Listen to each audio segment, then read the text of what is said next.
Hi students, welcome back to our chemistry class.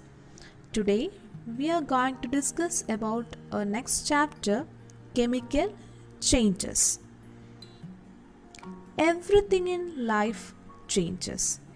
Every day we see so many changes.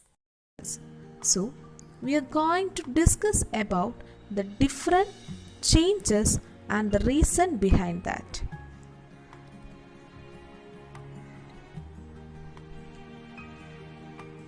Changes can be classified into two.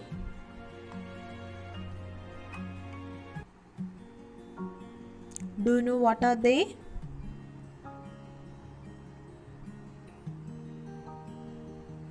Yes, very good. Changes can be classified into physical changes and chemical changes. Let's study more about it, okay? The first one is physical change. Physical change means change in the physical properties such as state, shape or size is termed as physical change. Expansion, melting, breaking, tearing, etc. are all physical changes. Heating wax, tearing paper, etc. are example for physical change. Next we are going to discuss about chemical change. The process in which substances change into new substances by absorbing or releasing energy is called a chemical change. Chemical change is a permanent change. Burning of paper, rusting of iron, etc. are examples for chemical change. During a physical change, only a change in the arrangement of molecules occurs. Hence, it can be easily brought back to its original state. In the case of chemical changes, new molecules are formed.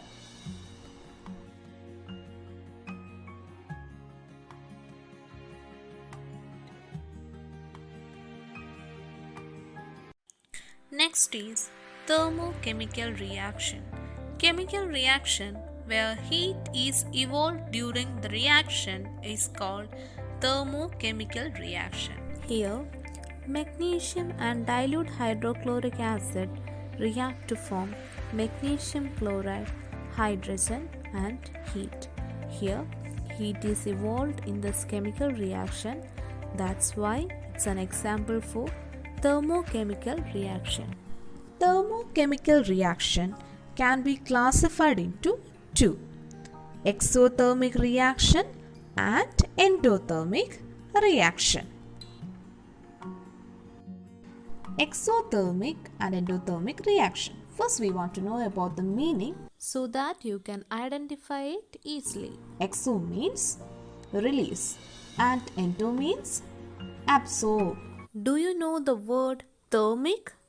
What does it mean? Yes, thermic means heat. So, endothermic reaction are those which absorbs heat and the heat releases in the reaction is termed as exothermic reactions.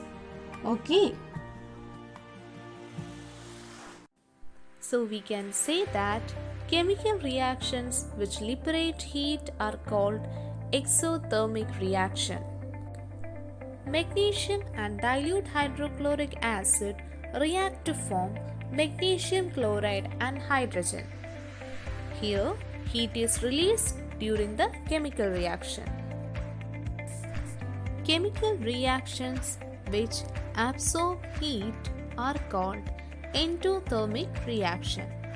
When we heat potassium permanganate, what are the products we get? Potassium manganate, manganese dioxide and oxygen. Here, heat is absorbed during the chemical reaction.